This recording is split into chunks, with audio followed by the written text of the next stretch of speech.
Hello and welcome to Switzer Investing TV. And I'm actually broadcasting from Noosa. So as you can see, I'm giving up the wonderful beach that I probably should be swimming in right now for all you wonderful subscribers to the Switzer program. And like money, Switzer doesn't sleep. And joining me, of course, is Rudi Filapek-Vandyck from FN Arena. And he's here because lots of my subscribers have been begging to hear from Rudi. So effectively, they've been walking around with placards saying, give us Rudi, give us Rudi. So here is Rudi. Good to see you, mate.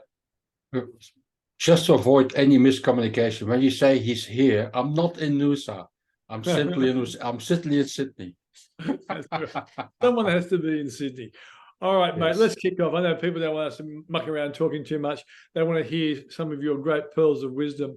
Let's start with the big issue, first of all. It hasn't been a great year for investing unless you pick the right stocks, of course. But overall, the market's only up about 0.19% today for the year. So why don't we start with what you think might happen in 2024? Is it going to be a better year for stocks? Well, we still have a little bit to go in 2023, but yes, I'll take your lead. Interesting, you asked the question. I recently did some research myself into the history of when the Fed tightens aggressively and then what comes next usually. Right. The bad news is that usually, with very few exceptions, we will either get an economic slowdown, if not a recession, or we get a financial crisis, and in a very bad situation, we get both of them. The good news is that the delay between when the Fed stops tightening and when that economic slowdown kicks in and the recession potentially arrives, that delay seems to be becoming larger and larger as we come into more modern days. In other words, if we go back 3-4 decades in the past, it was pretty straightforward. The Fed tightens, economic recession comes next. In modern times, it has become a little bit less straightforward, probably also because economies are changing, businesses are changing. There's a lot that changes, and there seems to be a decent delay there. So the good news is we should see lower bond yields. I think one expectation that we all can unite again or behind is lower bond yields. And for those who have paid close attention to the share market this year, you will find that whenever bond yields come down, share market rallies. Essentially, it's a pretty straightforward combination. So under a good case scenario, we should see lower bond yields, and that means that equities are supported. In particular, those shares that are particularly beneficiary of lower bond yields, and it's amongst other things the quality and the growth stocks. And then hopefully, you would hope that the economic slowdown that is going to happen, that remains quite benign. It will nevertheless still impact on businesses, of course, but it doesn't have to be a severe, grave recession that's coming towards us. There are all kinds of shades of gray in between, I should say. And again, it won't impact both elements, the lower bond yields and the economic slowdown. It won't impact all sectors and all companies to the same extent. So, in summary, I think we are looking towards a positive end into the year end. I personally don't think it'll be dramatic, but even I think in the current context, even a little bit of positive news will be taken positive, I think. And next year, it's all about timing. When exactly are we going to see lower bond yields? When exactly are we going to see economic indicators slowing down? When exactly is that going to appear in company results, etc., etc.? Under a positive scenario, that might be half a year away, which means we have pretty decent time to do all kinds of positive things. But under a not so positive scenario, we might see the first indications, I think, maybe early next year. And that means we might have a little bit more of a subdued, cautious start into the new calendar year. Yeah. I was really surprised, Rudy. On CNBC recently, they showed the forecast for company earnings for the next 3 quarters, and they were basically steps up, which I was very happy to see. You know, my general inclination towards optimism, and we know these are forecasts, but there is this sort of belief, and my feeling, I've said to a number of our clients, is that it's probable that we'll get two good quarters, but it may well be another selling May and go away. If your scenario is right, that ultimately a slowdown will be factored in, and it might not happen until the end of 2024. As you know, the second year of a US presidency is often good for the stock market, and I don't think Joe Biden wants to do anything to spook Wall Street. So there's a whole lot of reasons to believe that we will get some good news for stocks, at least for half a year, and then maybe there'll be an anticipation of that negative development that you were talking about. But also, Rudy, 2022 stocks were down. 2023, there's only going to be, in Australia, a very small rise. Probably the US will go up. As you know, it's been the Magnificent Seven that's really been driving S&P 500. You take them out, and they've probably done not much better than us. So in a sense, on that basis that, usually a market will go up 7 years out of 10, we're really due for a decent year, aren't we? Well, I'd like to pick up on what you just said. And that's probably important also for your viewers, because Australian investors always have that feeling that we're always underperforming the US. But if you do take out the Magnificent Seven, the US share market is underperforming Australia. So it's worth pointing that one out. And of course, in Australia, it's predominantly large caps, and the mid caps have underperformed. Then the small caps have underperformed again, and then the micro caps have underperformed again. So if we do get, at some point, if we do get more of a positive wind blowing through the market, then of course in those smaller cap stocks, they should lift quite dramatically. But I think it's a bit early for that. Yeah. The other thing to point out is, irrespective of the US will have a recession or not, it's important to point out that the forecasts in Australia are negative for the year ahead, and they're still falling, but it's a very polarized picture. The fact that, for example, the likes of BHP will have quite a dramatic fall this year, and that will also translate in another cut in dividends. That doesn't mean that on the other end, for example, the car distributors or the insurance companies or even at the top of the healthcare sector, they will have growth in the year ahead, and so you get a very polarized picture. It's not universal, and that's something definitely worth keeping in mind. Yeah, and really, this is a related question, because I did recommend to our subscribers probably October or November last year that there's a product, you probably know it, HNDQ, which picks up the top NASDAQ 100 stocks. That might have been a good play, and it has been a good play. It's done very well, but driven by those top 7. And then I argued after that, because ultimately there's potentially a catch up once interest rates start to fall in the US. There are a lot of companies that have been smashed because they're in debt. They're tech companies. They're not big 7. There'll be potentially a catch up for those small and medium-sized companies as well, because small and medium-sized companies in America are very big companies. But so let's assume that that's a distinct possibility in America. Do you see the same kind of thing happening here eventually?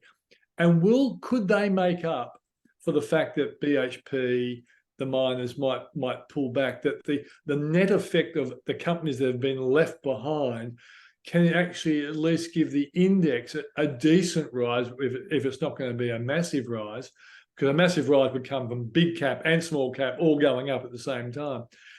So do you see that as a possibility? Yes, but I mean, for starters, we're talking about an index that is 11% BHP. So I mean, if we don't even have to include Fortescue and Rio and the energy companies, Santos and Woodside, BHP is such a big factor in the market that if BHP has a really bad year, it'll be very difficult for the index in general. I mean, it's 11%, it's a lot. Having said so, everybody, including myself, has been quite skeptical about how long can iron ore stay high up, and thus far the price of iron ore is still rising at this point in time. So it does continue surprising, and that's maybe a good thing. One thing to point out, though, and it's quite remarkable and definitely worth pointing out, is that overall enthusiasm for the banks is really not high. No. And that's again been confirmed with the results we've seen recently. Bank of Queensland, nobody wants to own it at this point in time, even though it looks extremely cheap. Westpac, people are very skeptical about the year, 2 years ahead. National Australia Bank, disappointed essentially. And important to point out here, it's not just about growth, it's about costs essentially. And that makes it a bit more difficult for investors to predict exactly what will happen in reporting seasons, like also what we're seeing in February. Because Macquarie also disappointed, and a very important factor again were costs, and so it's not easy for companies in even though inflation is coming down globally, but costs remain for most companies a big problem, and it makes making predictions extra difficult, and so the danger is always there. Again, zero reports results before you know it. The dollars fly off the share price. So it's not a one-way fall upwards, but I do think that there's enough positives in the Australian share market that we should see a positive year in 2024. Okay, a question I have to ask you after you said BHP is in line for a bad year. What's going to be the driver? Is it because China could have a bad year, therefore BHP has a bad year? Pretty much, yes, and also that's basically the long and the short of it. Yes, yeah. If China surprises us, Beijing reaches into its very deep pockets and keeps on spending, well, then your scenario would have to change. Yeah, exactly. And I mean, in general terms, it's probably too early for copper. It's definitely too early for potash. So at this point in time, they've sold energy. So at this point in time, and they're selling sold coal as well. So it has to come from iron ore at this point in time. Same as for Rio. If iron ore falls, there's very little they can do about it, essentially.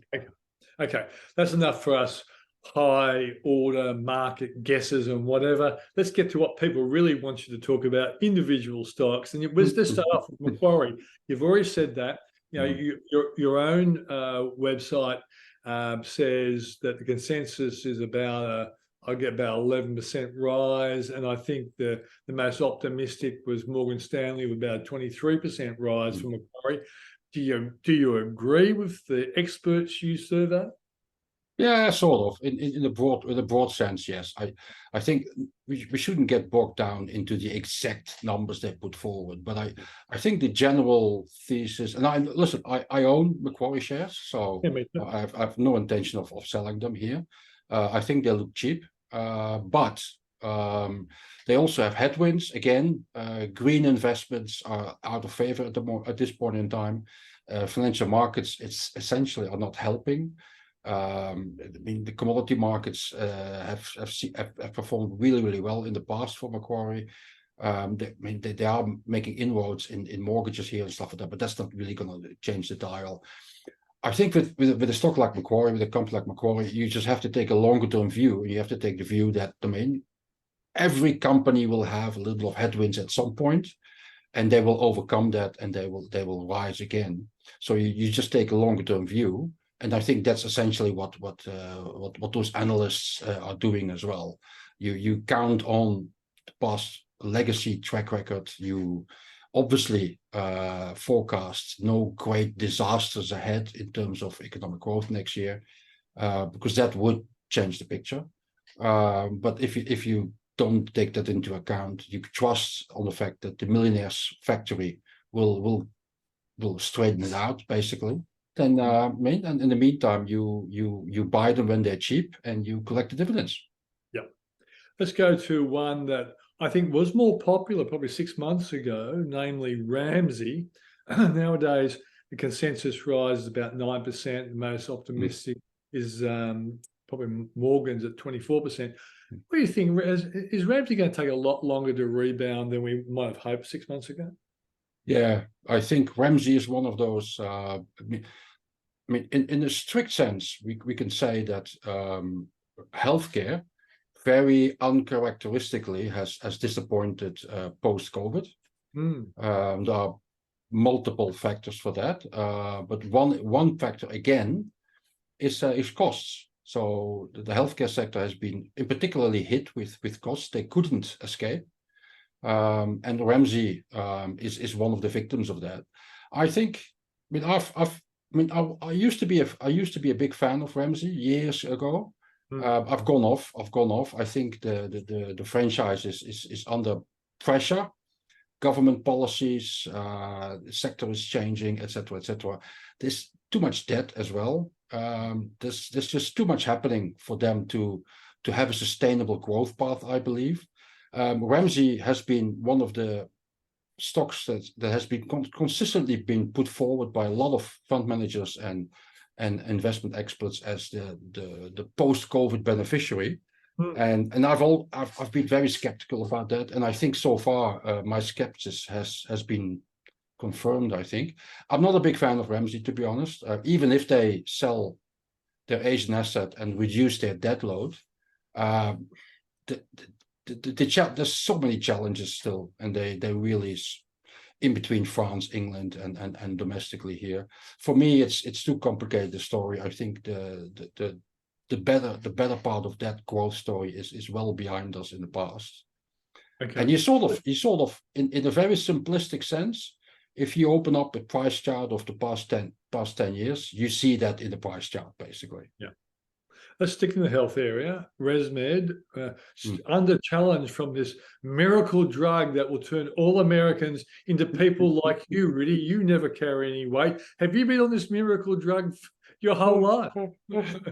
The funny thing is, Peter, that it's been heavily promoted by Hollywood celebrities and influencers, and my observation is, but none of those celebrities is actually obese, and neither are those skinny girls that are promoting this drug on social media. I mean, we can all debate the thing until the cows come home, so to speak.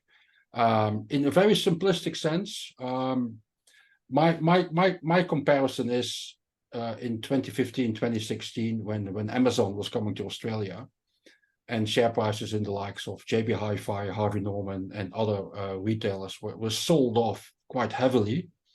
It took many months for those share prices to recover, but ultimately they did, because it was all a hoax basically. Amazon still today, ever so many years later, is hardly making its presence felt. Another comparison which I come across is the Atkinson diet.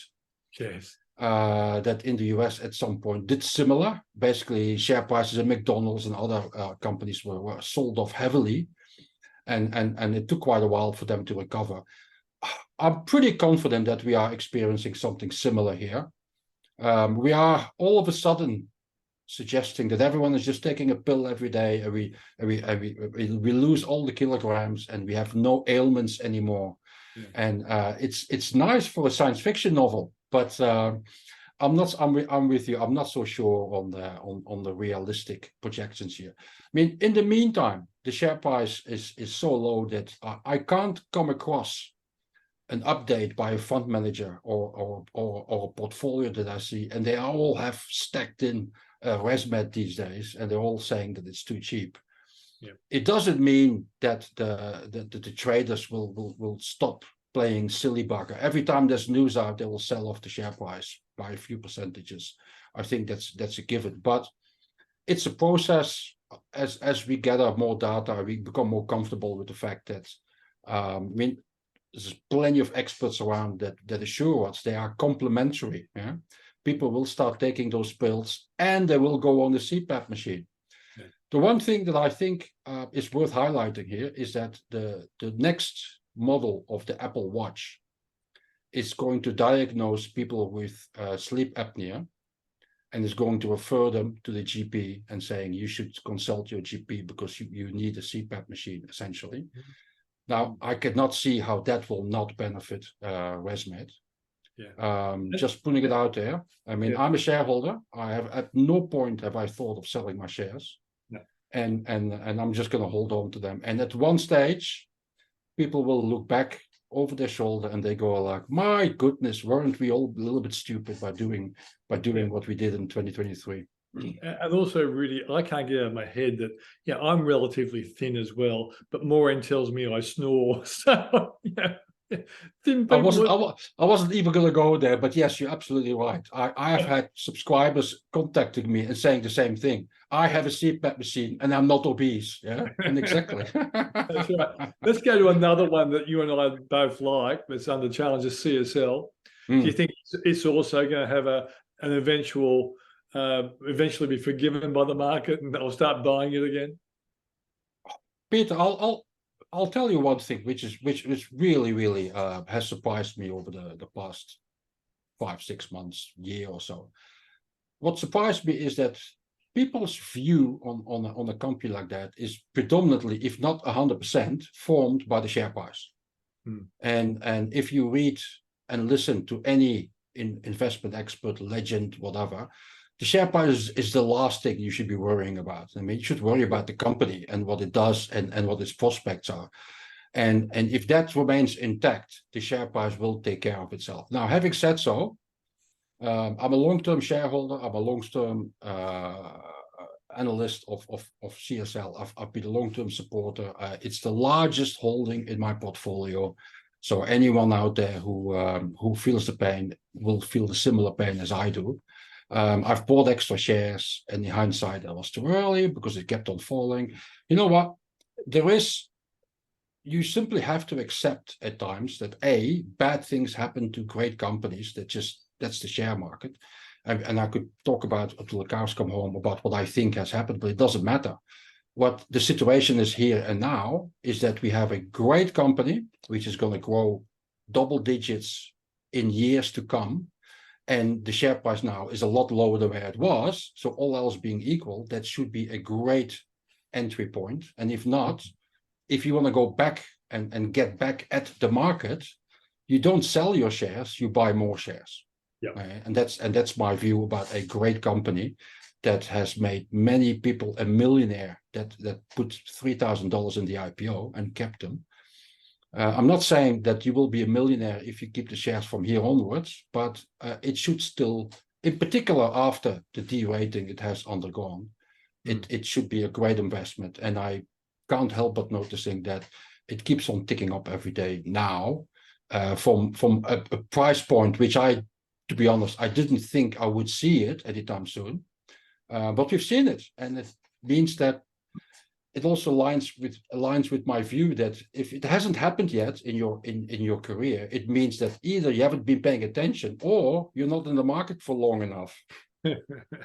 It's funny, Rudi, when I was listening to you and talking about CSL and how the market can confound us. It reminds me of a friend of mine who owns a share in Shinzo, which is a great racehorse, who won the Golden Slipper. And this year it hasn't won. And when I say to them, what's happening? And they say, well, he had a bad foot, that's racing. Another horse savaged it in this last race, that's racing. I think we should say with stock markets, that's the stock market. But as long as you stick to quality, they eventually win. And I think that's the bottom line with most assets. Let's go to the next one, mate. And this is a tricky one. Tyro. A lot of people ask me about Tyro. I'm invested in Tyro. Loved it when it was $2.50, then $2.70. But your analyst, 87% is the consensus.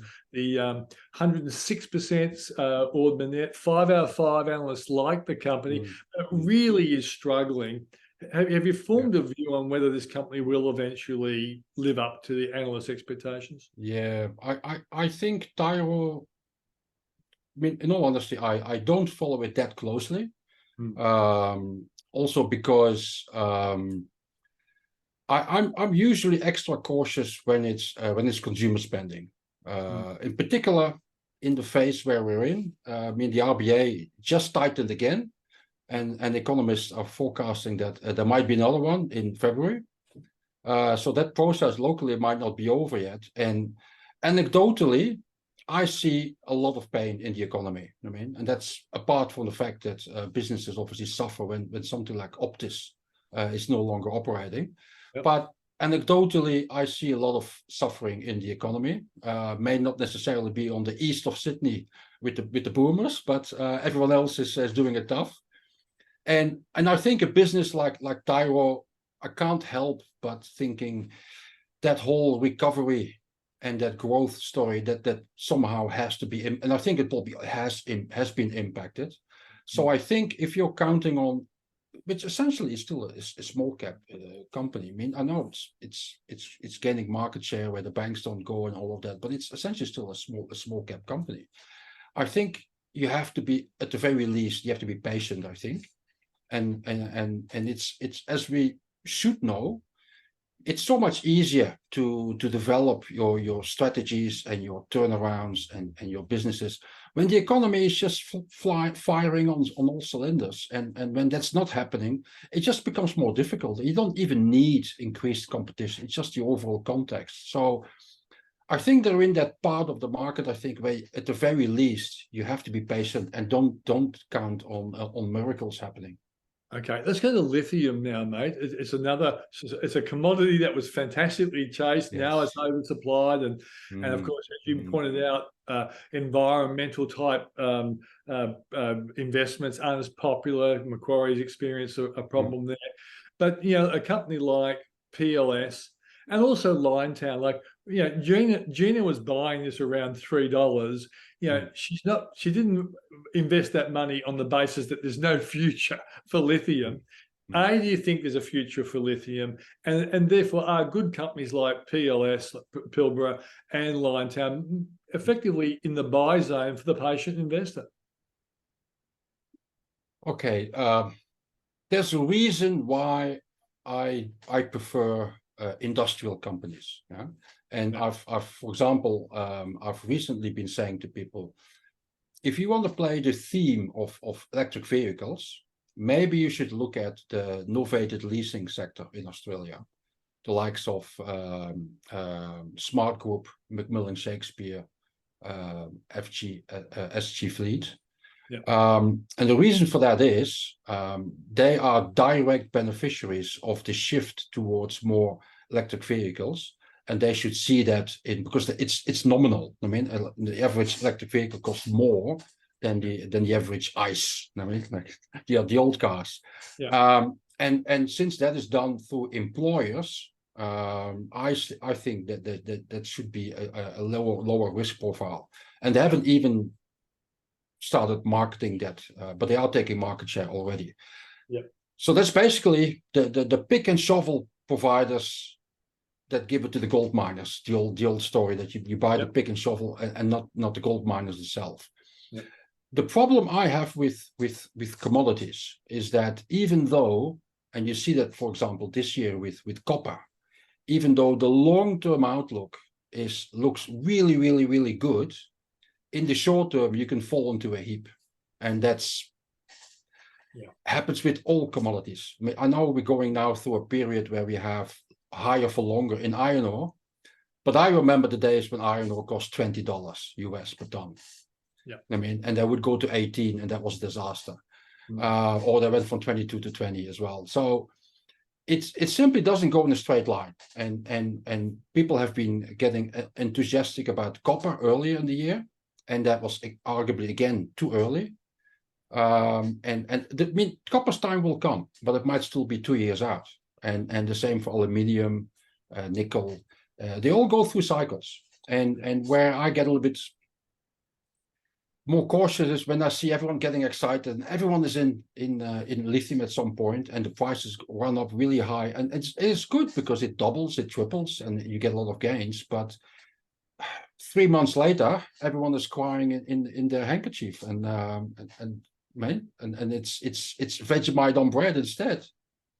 Okay. So I've personally, you have to be more of a tradey person, I think, and you have to take on board that the volatility is extreme.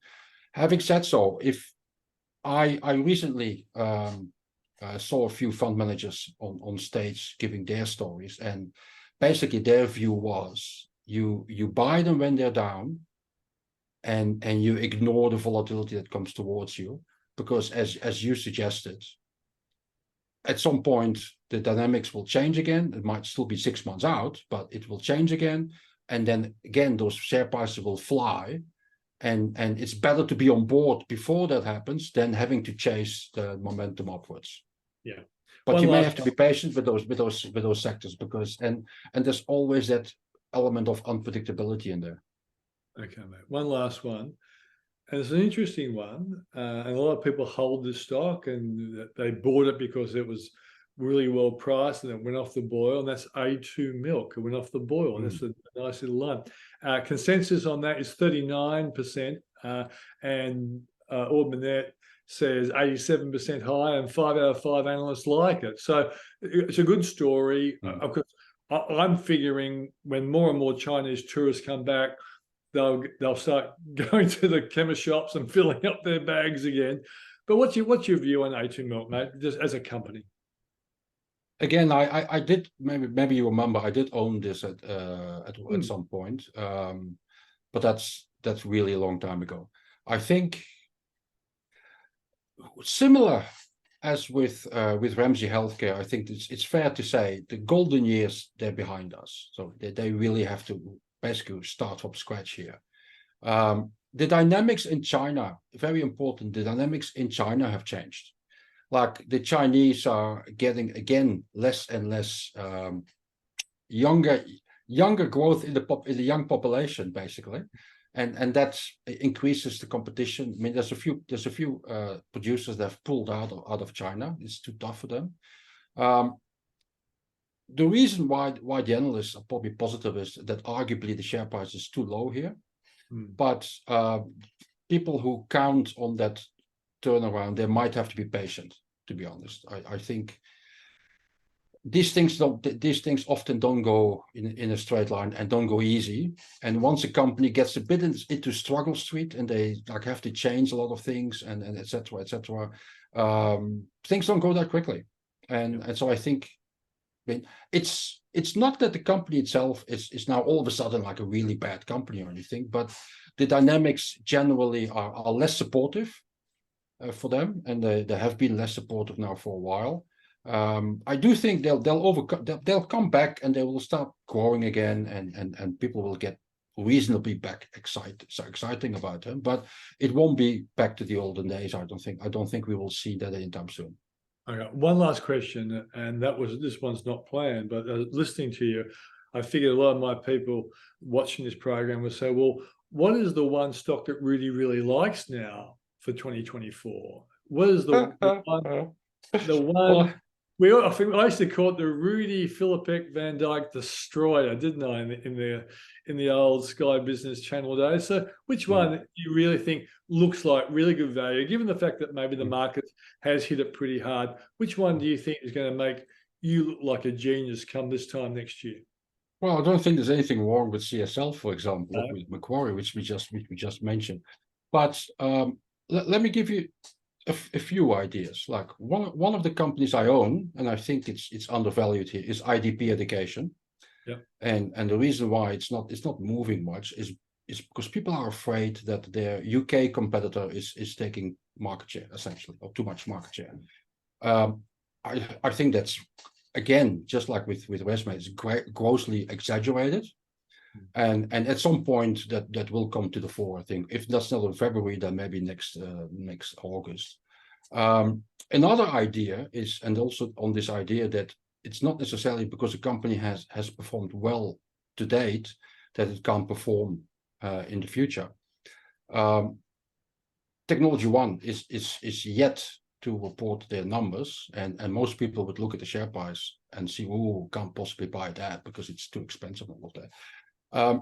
market speculation is that they will announce an acceleration in growth.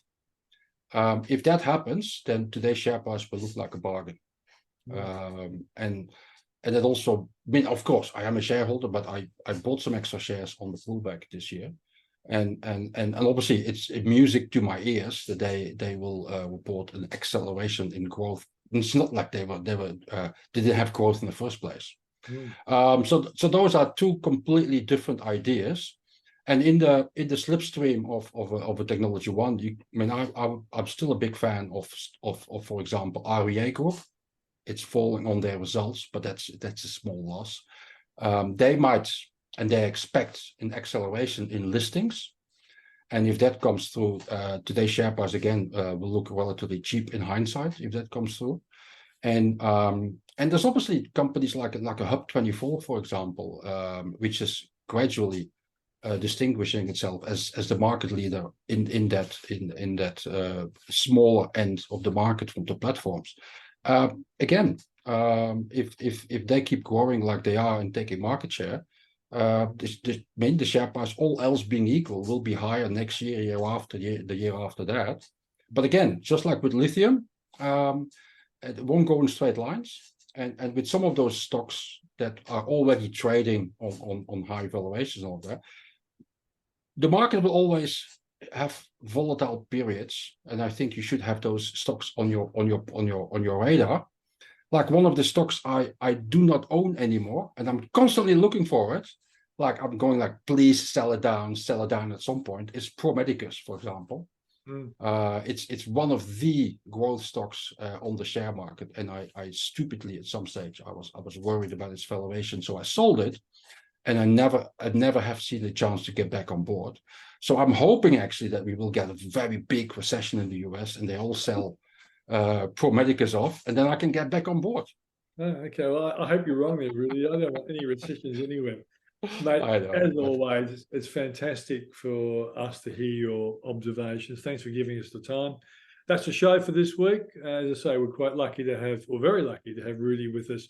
We'll see you next week. And don't forget to tell your friends and family how great the Switzer Report is. Thanks for joining us, and thank you, Rudy.